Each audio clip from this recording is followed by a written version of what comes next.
नमस्कार साथियों, मैं मिथिलेश कुमार और आप मेरे साथ बने हैं यूट्यूब के द कॉन्सेप्ट चैनल पे। साथियों, सेशन पे लास्ट तक बने रहे, सेशन को लाइक करें, सब्सक्राइब करें, अपने दोस्तों के साथ शेयर करें, साथ ही अच्छा या बुरा कमेंट जरूर करें, जिससे कि मैं आप सभी के लिए इसी तरह का एग्जाम ओरिएंटेड वीडियो लाता रहूं। तो आज के सेशन में हम हिस्ट्री के 3 महत्वपूर्ण टॉपिक को लाए हैं।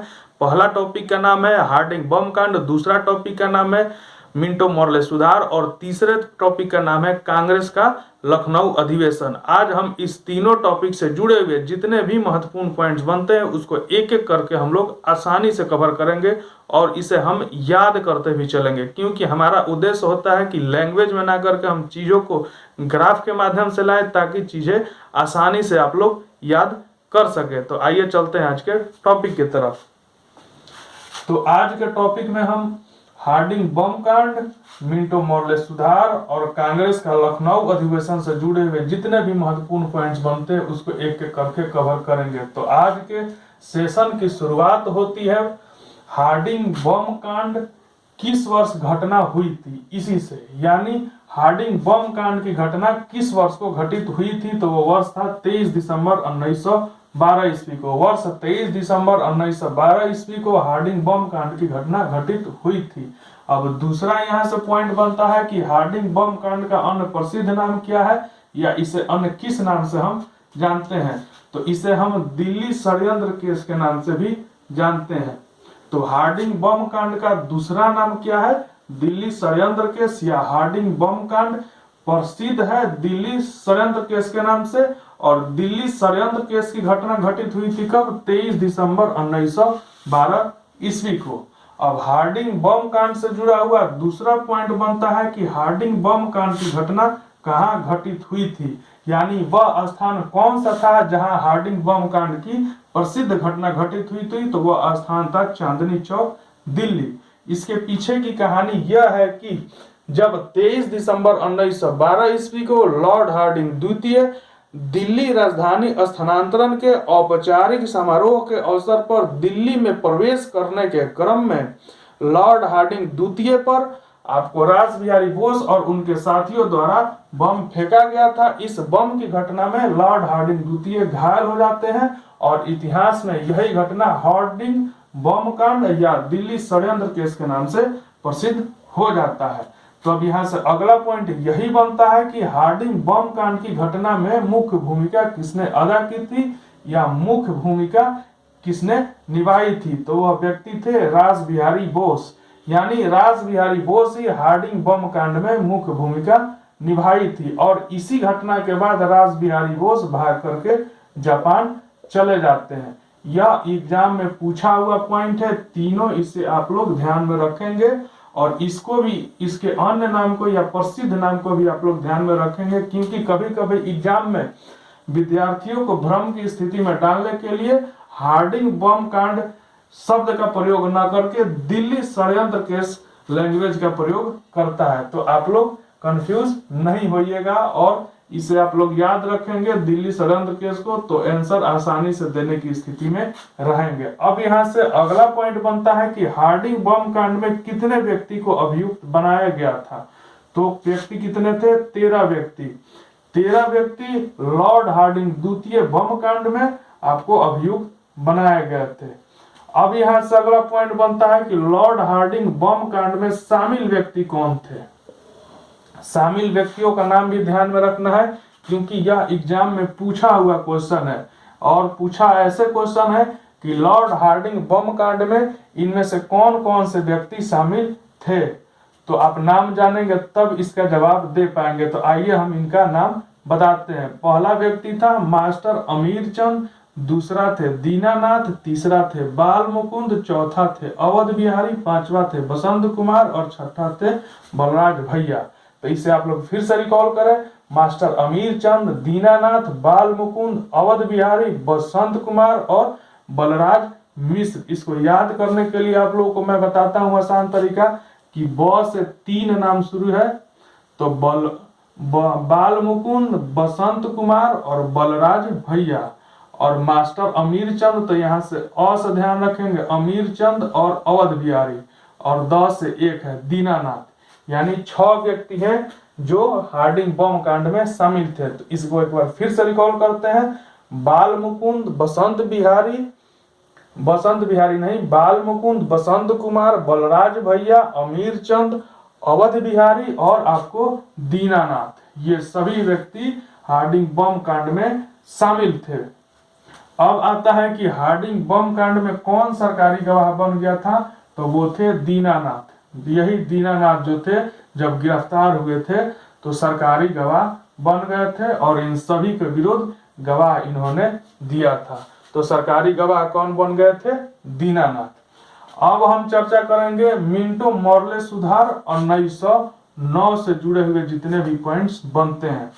तो इससे जुड़ा हुआ पहला पॉइंट यही बनता है कि मिंटो और मॉर्ले दो अलग अलग व्यक्ति थे, तो इन्हें कब नियुक्त किया गया और किस पद पे इन्हें नियुक्त किया गया था। तो एक मिंटो है और एक मार्ले है। तो आइए देखते हैं। तो यही क्वेश्चन बनता है कि मिंटो और मार्ले कौन थे।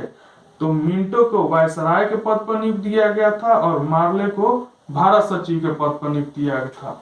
जब 1905 ईस्वी में लॉर्ड कर्जन को वायसराय के पद से हटा करके मिंटो को वायसराय बनाया गया था और मार्ले को भारत सचिव बनाया गया था, और इन दोनों के द्वारा किए गए सुधार को ही हम लोग मिंटो मॉर्ले सुधार के नाम से जानते हैं, जो इतिहास में काफी चर्चित है।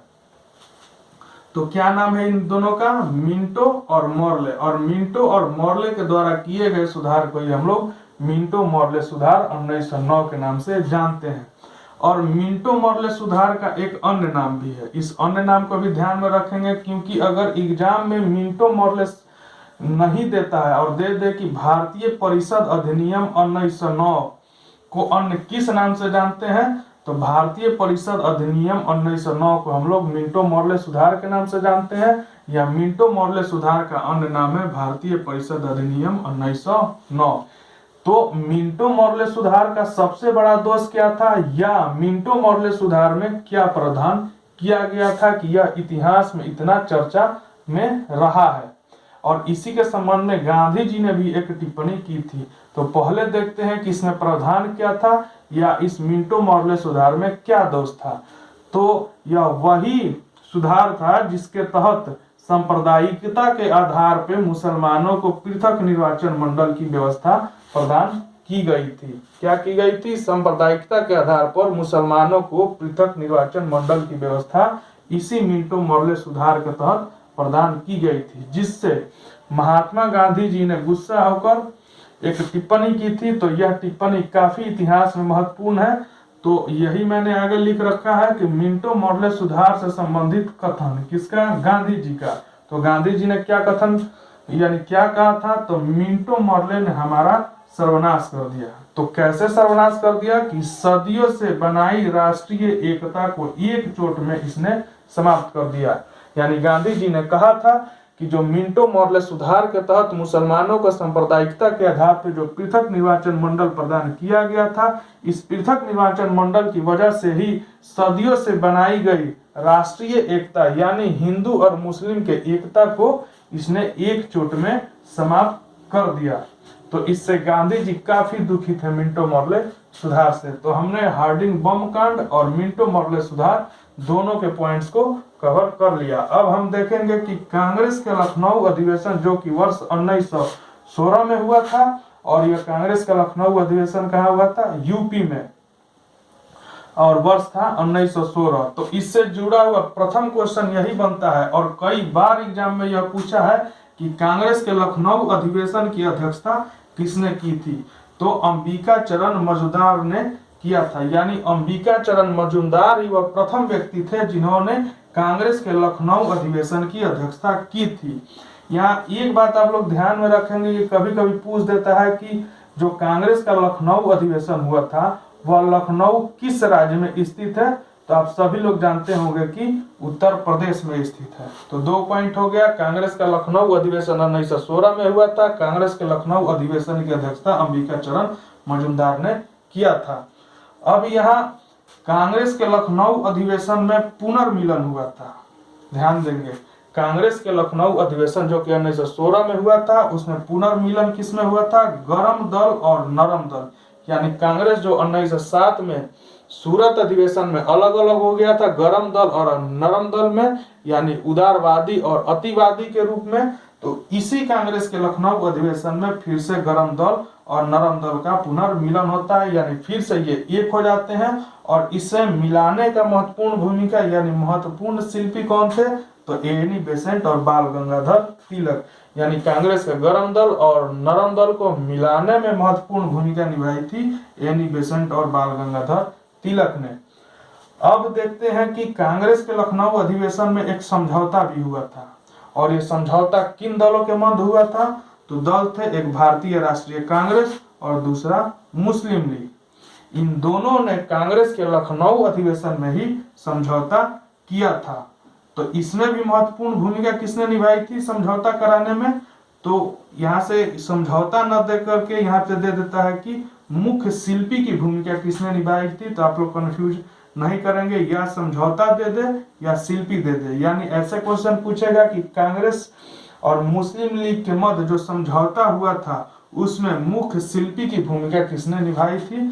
तो बाल गंगाधर तिलक और मोहम्मद अली जिन्ना ने, यानी वह व्यक्ति बाल गंगाधर तिलक और मोहम्मद जिन्ना ही थे जो कांग्रेस और मुस्लिम लीग के मध्य समझौता कराया था।